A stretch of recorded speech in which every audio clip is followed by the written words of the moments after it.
اعوذ باللہ من الشیطان اللعین الرجیم بسم اللہ الرحمن الرحیم نحمده ونصلی علی رسولہ الکریم وعلی آلہ الطیبین الطاہرین المعصومین المظلومین اما بعد بسم اللہ الرحمن الرحیم۔ مومنین کرام، آج خطبۃ البیان کے عنوان سے آپ کی خدمت میں معروضات ہم پیش کرنے جا رہے ہیں۔ پیچھے ایک ویڈیو آپ کی خدمت میں پہنچ چکی ہے جس میں ہم نے خطبۃ البیان کی سند کے حوالے سے گفتگو کی تھی۔ مزید ان مطالب کا تکرار کرنا مقصد نہیں ہے، اسی گفتگو کو دیکھیں سند کے اعتبار سے۔ تو ہم نے ثابت کیا کہ اولاً تو یہ خطبہ سند کے اعتبار سے درست نہیں ہے، چونکہ جب بھی کسی حدیث کو یا خطبے کو مانا جاتا ہے پہلے اس کا جہت صدوری دیکھی جاتی ہے، تو اس کا صدور ثابت تو پھر اس کے متن پہ آ جاتا ہے۔ تو اس کا صدور بھی ثابت نہیں ہے، چونکہ حضرت ہمارے یاسر 38 ہجری میں شہید ہو گئے اور خطبے کی تاریخ 40 ہجری بیان کی جاتی ہے، اور انہی سے منسوب ہے کہ وہ کہتے ہیں میں نے سنا۔ تو کیا دوبارہ قبر سے نکل کر 2 سال کے بعد قبر سے آئے اور پھر سنا اور پھر لوگوں میں بیان کیا اور پھر قبر میں چلے گئے؟ ناممکن چیز ہے۔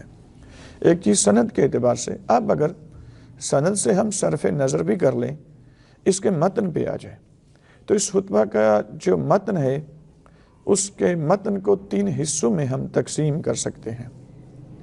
ایک حصہ وہ ہے کہ جس کی تفسیر کرنا ممکن ہے، تفسیر یعنی ظاہری مطلب مراد جس میں لیا جاتا ہے۔ ایک حصہ اسی خطبے کا وہ ہے کہ جس کی تعویل کرنا ممکن ہے۔ تعویل ہوتی ہے کہ جس طرح قرآن میں ہے نا کہ قرآن کے اندر محکمات بھی ہیں، متشابہات بھی ہیں۔ جو محکمات ہیں ان کی تفسیر کی جاتی ہے، ظاہری مطلب مراد لیا جاتا ہے، اور جو متشابہات ہیں ان کا ظاہری مطلب مراد لیں تو گمراہی میں چلا جاتا ہے انسان۔ اس کے لیے تعویل ضروری ہوتی ہے۔ البتہ تعویل کون کرے گا؟ وہ لوگ نہیں کریں گے کہ جن کو مذہب کی ابجد کا بھی پتہ نہیں ہے، راسخون فی العلم کریں گے۔ تو یہاں متشابہات کی تعویل ہوگی، محکمات کی تفسیر ہوگی۔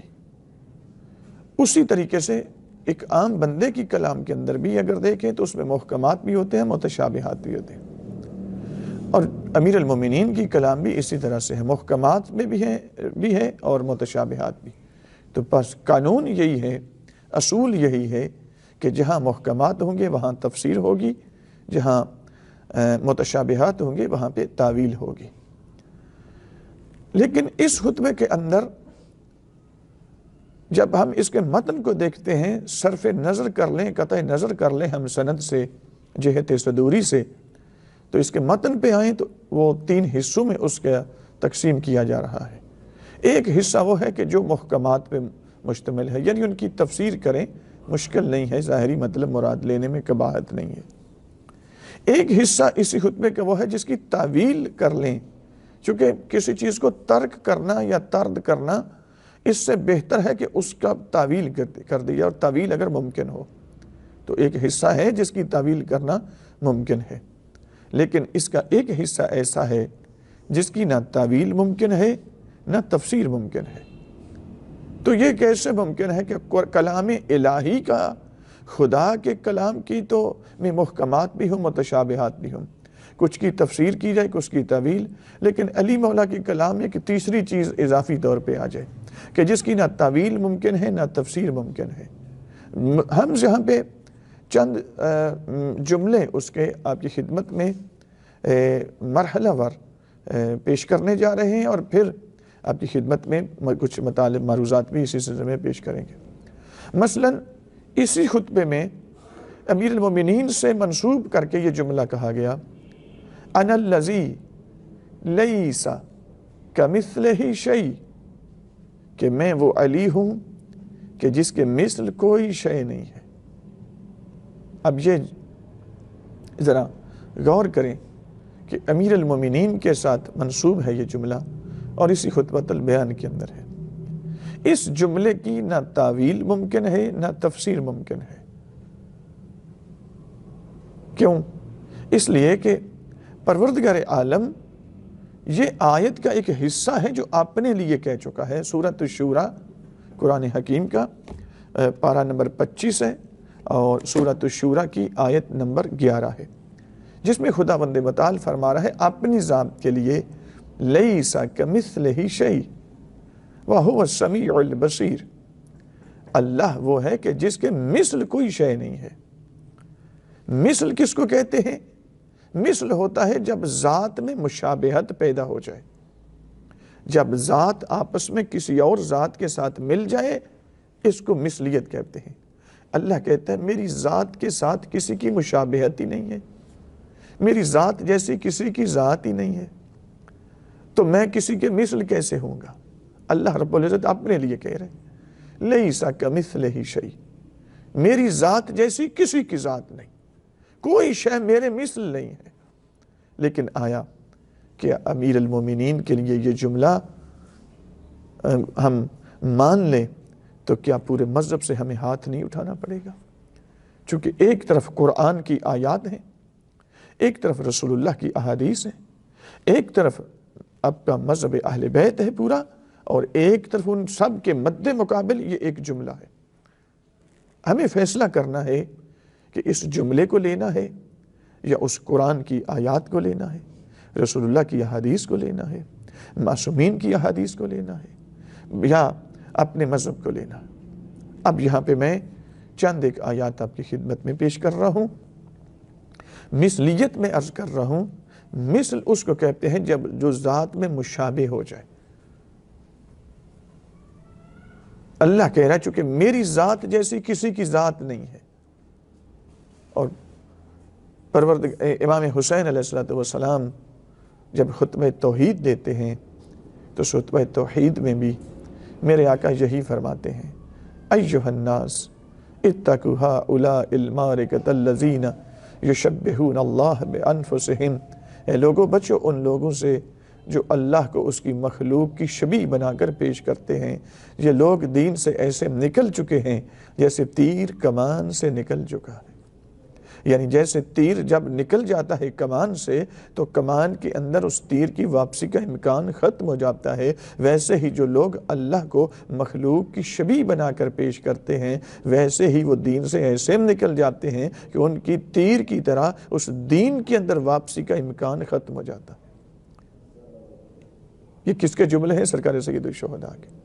پھر اسی خطبے میں امام مظلوم علیہ السلام آگے چل کے فرماتے ہیں لا سمی لہو یشابہہ ولا مثل لہو یشاکلہ، پروردگار جب تیری ذات جیسی کسی کی ذات ہی نہیں ہے تو تیرا کوئی ہم شکل کیسے ہو سکتا ہے، تیری کوئی شبیہ کیسے ہو سکتا ہے جب تیری ذات جیسی۔ اور خود امیر المومنین نہج البلاغہ پہلا خطبہ، پہلے خطبے کا پہلا جملہ کیا ہمارے امام فرماتے ہیں مولا متقیان الحمدللہ الذی لا یبلغ مدحتہ القائلون، پروردگار تیری حمد تو ہے، تیری مدحت نہیں ہے۔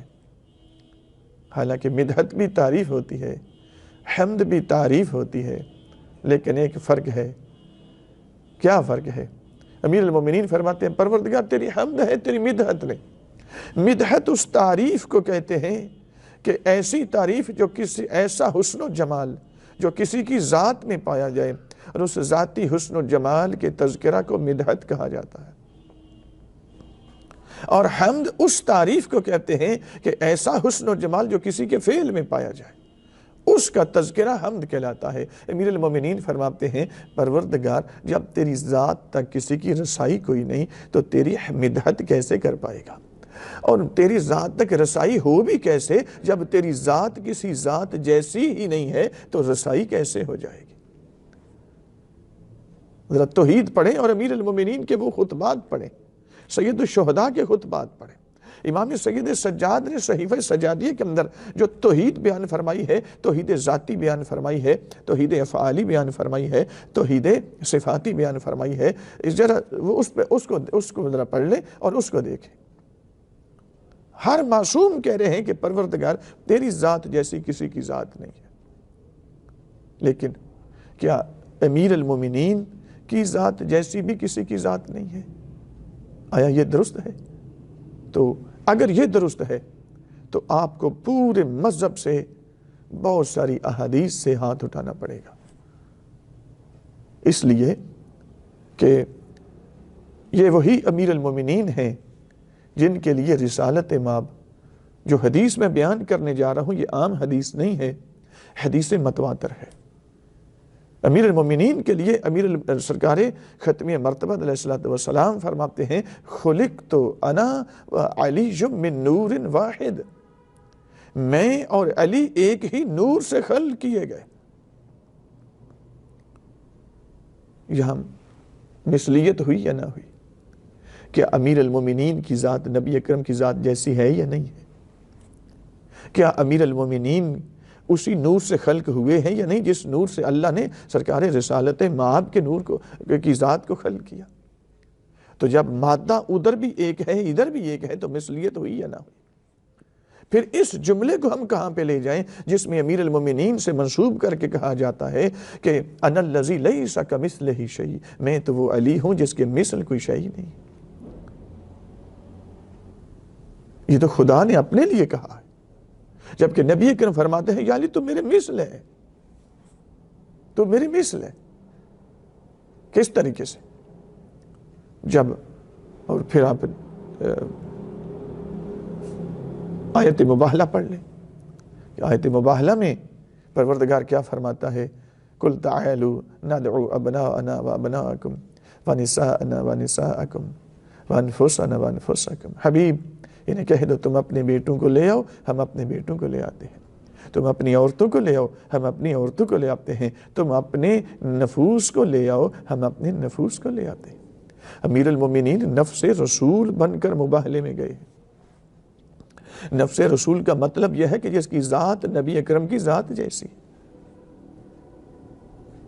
یہاں پہ غور کریں ذرا اور پھر دیکھیں اسی قرآن کے اندر سرکار رسالت مآب سورہ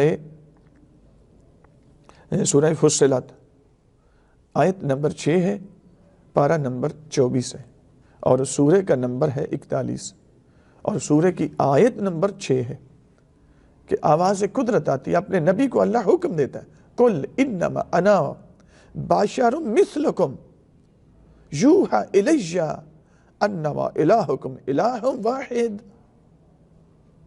میرا حبیب میں آپ کو حکم دے رہا ہوں، آپ کہہ دیں کہ میں مثل بشر ہوں۔ ہاں یہ ضرور ہے کہ رسول اللہ کی جو کمالات ہیں، جو فضیلت ہے، وہ باقی کوئی نہیں پہنچ سکا، یہ الگ چیز ہے، لیکن مثل بشر کہا گیا۔ قرآن کی آیت موجود ہے سورہ فصلت کے اندر بھی، اور پھر سورۃ الکہف آیت نمبر 110، پارہ نمبر 16 اور سورہ کا نمبر 18، اس کی آیت نمبر سورۃ الکہف کی آیت نمبر 110 ہے، یہی الفاظ آواز قدرت دے قُلْ إِنَّمَا أَنَا بَشَرٌ مِثْلُكُمْ یوحیٰ الیہ انما الہکم الہ واحد۔ میرا حبیب انہیں کہہ دو کہ میں تمہاری مثل ایک بشر ہوں، میری طرف وحی کی جاتی ہے اور تمہارا معبود ایک ہی ہے کہ اس جیسا اور کوئی نہیں ہے۔ اب جہاں پہ کتنی آیات ہیں، اگر اس جملے کو لیں امیر المومنین کا جس میں مولا فرماتے ہیں کہ میں وہ ہوں کہ جس کے مثل کوئی شے نہیں ہے، تو کیا امیر المومنین کا درجہ رسالت مآب سے اوپر ہے؟ نعوذ باللہ۔ یہ شیعہ کا مذہب نہیں ہے، شیعہ کا مذہب یہ ہے کہ امیر المومنین اپنے آپ کو رسول اللہ کا غلام کہتے ہیں، شیعہ کا مذہب یہ ہے، اور امیر المومنین جو کچھ بھی ہے رسول اللہ کی وجہ سے ہے۔ جب رسالت مآب سورہ فصلت اور سورۃ الکہف کے اندر دو مقامات پر اللہ حکم دے کے کہہ رہا ہے حبیب میں تجھے حکم دیتا ہوں کہ یہ کہہ دو کہ میں مثل بشر ہوں،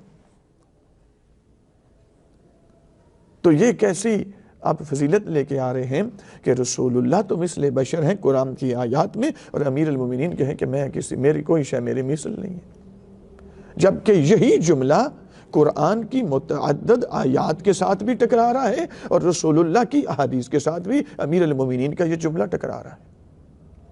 کس طریقے سے ٹکراتا ہے؟ ایک حدیث میں پیش کر چکا ہوں، میں یہ کر چکا، خلقت انا وعلی من نور واحد، جس نور سے اللہ نے مجھے مصطفیٰ کو خلق کیا اسی نور سے اس علی کو خلق کیا۔ ذات ایک جیسی ہوئی یا نہ ہوئی؟ اگر ذات ایک جیسی ہے تو پھر اس جملے میں یہ کیا کا مطلب کیا؟ انا الذی لیس کمثلہ شیء، میں وہ ہوں کہ جس کے مثل کوئی شے نہیں۔ کیا رسول اللہ کی ذات کے مشابہ ہیں یا نہیں ہیں؟ ان کے مثل ہے یا نہیں ہے؟ یا پھر رسول اللہ کی وہ حدیث کہ جس کو علماء تسنن نے بھی نقل کیا، علماء تشیع نے بھی نقل کیا، اولنا محمد واوسطنا محمد وآخرنا محمد ونحن کلنا محمد، میرا پہلا بھی محمد ہے، میرا اوسط بھی محمد ہے، میرا آخر بھی، ہم سارے کے سارے محمد۔ کیا امام حسن علیہ السلام کی ذات امیر المومنین کی ذات جیسی ہے یا نہیں ہے؟ کیا جناب سیدہ کی ذات امیر المومنین کی ذات جیسی ہے یا نہیں؟ کیا سرکار سید سجاد علیہ السلام، سرکار عسکری علیہ السلام یا سرکار حجت علیہ السلام کی ذات امام امیر المومنین کی ذات جیسی ہے یا نہیں ہے؟ اتنی کچھ ان ذات سے، اس ذات کے ساتھ مل رہی ہیں چیزیں، پھر لیس کمثلہ شیء کو ہم کہاں پہ لے کے جائیں؟ اب غور کریں سامعین گرامی، پھر خداوند متعال قرآن میں اپنے لیے کہتا ہے لا تدرکہ الابصار وہو یدرک الابصار، اللہ وہ ہے کہ جس کو آنکھیں درک نہیں کرتی۔ تو کیا امیر المومنین اگر لیس کمثلہ شیء ہیں تو پھر ان کو بھی ویسے ہی درک نہیں کرنا چاہیے تھا؟ جبکہ اپنی حیات طیبہ میں لوگوں سے ملتے تھے، لوگ انہیں دیکھتے تھے، بلکہ بہت سارے مقرب لوگ ایسے ہیں امیر المومنین کی شہادت کے بعد ان کو امیر المومنین کی بالمشافہ بھی زیارت ہوئی۔ ہم نے ایک ویڈیو اپنے اسی چینل پہ اپلوڈ کر رکھی ہے 51 منٹ تک حافظ غلام سرور صاحب کی، یا اس کے علاوہ باقی جو بزرگان ہیں جن کو خواب میں امیر المومنین کی مثلا زیارت ہوئی ہے، آنکھیں درک کر رہی ہیں یا نہیں کر رہی؟ اللہ کی ذات ہے کہ جس کو نہ آنکھیں درک کر سکتی ہیں نہ عقل درک کر سکتی ہے، کیونکہ امام باقر علیہ السلام فرماتے ہیں ہر وہ چیز جو تمہارے ذہن کے اندر آ جائے اور ہر وہ چیز جو تمہاری آنکھوں کے سامنے آ جائے وہ سمجھ لینا تمہاری جیسی مخلوق ہے، تمہارا خالق نہیں ہے، تمہارا اللہ نہیں ہے۔ کہ امیر المومنین آنکھوں کے سامنے آتے تھے یا نہیں؟ جب امام زمان علیہ السلام ظہور فرمائیں گے، رجت ہوگی، امیر المومنین آئیں گے، امام زمان سے عہد لیں گے، کیا آنکھیں درک کریں گی یا نہیں کریں گی؟ یقیناً درک کریں گے۔ امیر المومنین جب خود ظاہری طور پہ اس دنیا میں موجود تھے، امیر المومنین کو آنکھیں درک کرتی تھی یا نہیں؟ لیس کمثلہ شیء کا مطلب یہ ہے کہ پھر اس کو نہ آنکھ درک کر سکے، نہ وہم درک کر سکے، نہ خیال درک کر سکے، نہ عقل درک کر سکے۔ لیکن امیر المومنین تو آنکھوں کے سامنے بھی ہے رہے۔ امیر المومنین وہ ہیں کہ جن کی لوگ زیارت کرتے رہے۔ لیس انا الذی لیس کمثلہ شیء۔ بس یہاں پہ ایک بہت بڑا مغالطہ ہے کہ ان جملوں کو لے کر توحید کو مذہب سے نکالا جا رہا ہے۔ ایک ایسا جملہ جو قرآن کی متعدد آیات کے ساتھ ٹکرا رہا ہے، کتنی آیات کی آپ کو نفی کرنا پڑے گی اس ایک جملے کو ماننے کے لیے؟ میں نے 5 آیات اپنی اس مختصر سی گفتگو میں پیش کی ہیں۔ آیت مباہلہ پیش کی ہے، اس میں سورۃ الشورى کی آیت نمبر 11 پیش کی ہے، اس میں سورہ فصلت پیش کی ہے، آیت نمبر 6 پیش کی ہے، سورۃ الکہف کی آیت نمبر 110 پیش کی ہے۔ میں نے یہ آیات پیش کی ہیں، پھر رسول اللہ کی حدیث نور پیش کی ہے، پھر رسول اللہ کی اولنا محمد والی حدیث پیش کی ہے۔ اگر وہ ایک جیسے نہیں ہیں تو کیوں کہہ رہے میرا پہلا بھی محمد، میرا آخر بھی محمد؟ اس کا مطلب ہے ایک جیسے ہیں، ذات ملتی ہے، تو اس لیے کہا نا اگر ملتی نہیں ہے تو سارے محمد کیسے ہو گئے؟ اور پھر میرے محترم سامعین، سرکار سید الشہداء کے خطبے کے 2-3 جملے بھی میں نے آپ کی خدمت میں پیش کیے ہیں۔ اگر اس جملے کو آپ مانیں تو خطبہ امام حسین سے ہاتھ اٹھانا پڑے گا، نہج البلاغہ سے کا انکار کرنا پڑے گا، قرآن کا انکار کرنا پڑے گا، رسول اللہ کی متواتر احادیث کا انکار کرنا پڑے گا، مذہب اہل بیت سے نکلنا پڑے گا۔ اور مذہب اہل بیت سے جو نکل گیا اس کا انجام کیا ہے؟ وہ یقیناً پھر ہر ایک پہ واضح ہے۔ اب میں یہاں پر تھوڑی سی گفتگو اور آپ کی خدمت میں پیش کر دیتا ہوں۔ اللہ لیس کمثلہ شیء ہے، امیر المومنین لیس کمثلہ شیء نہیں۔ کیوں؟ میں نے کہا کہ مثلیت ہوتی ہے جہاں پہ ذات ایک دوسرے کے مشابہ ہو جائے۔ علی کہتے ہیں میری ذات جیسی کسی کی ذات نہیں ہے۔ کیا نبی اکرم کی ذات جیسی ہے یا نہیں؟ کہ جناب سیدہ کی ذات جیسی یہ ذات ہے یا نہیں؟ تو پھر لیس کمثلہ شیء، یہ اس کا مطلب کیا ہے؟ سامعین گرامی، امیر المومنین اور اللہ کا موازنہ بنتا نہیں ہے، لیکن چونکہ جہال اس مذہب کی شکل کو مسخ کر رہے ہیں، یہاں پہ ایک فرق میں آپ کی خدمت میں پیش کرنا چاہ رہا ہوں۔ امیر المومنین کی ذات وہ ہے جس میں جسم ہے، جہاں جسمانیت ہے۔ اللہ کی ذات میں جسمانیت نہیں ہے۔ یہ جملہ میں کہہ رہا ہوں تو اس کے پیچھے کئی سو احادیث موجود ہیں۔ توحید صدوق پڑھیں، اصول کافی پڑھیں، بہار الانوار پڑھیں، کتاب التوحید جلد نمبر 3 پڑھیں، آپ کو پتہ چل جائے گا۔ قرآن کی آیات پڑھیں۔ امیر المومنین کی ذات میں جسمانیت ہے، اللہ کی ذات میں جسمانیت نہیں ہے۔ امیر المومنین کی ذات میں حرکت ہے، اللہ کی ذات میں تحرک نہیں ہے۔ احادیث ہیں، آیات ہیں باقاعدہ۔ پھر امیر المومنین کی ذات میں نمو ہے، یعنی جب 13 رجب کو کعبہ میں آئے تھے تو قد کتنا سا تھا، اور جب رسول اللہ نے غدیر کے مقام پہ کھڑے کر کے بلند کر کے اعلان کیا پھر قد کتنا تھا؟ نمو ہوئی یا نہ ہوئی؟ امیر المومنین کی ذات میں نمو ہے، اللہ کی ذات میں نمو نہیں ہے۔ پھر امیر المومنین کی ذات میں تحول ہے، مختلف حالتیں طاری ہوتی ہیں، یعنی کبھی اگر گرمی کا موسم ہو تو پسینہ آتا ہے، سردی کا موسم ہو تو ٹھنڈک محسوس۔ اگرچہ یہ الگ بات ہے کہ رسول اللہ نے جب سے دعا دی اس کے بعد کہتے ہیں کہ مجھے ضرورت نہیں پڑی، لیکن بالآخر حالتیں تو طاری، کبھی غم طاری ہوتا تھا۔ مثلا جناب سیدہ کی شہادت پہ غم طاری ہونے کی حالت ہے یا نہیں؟ امیر المومنین گریہ کرتے رہے یا نہ؟ گریہ کرنے کی حالت ہے۔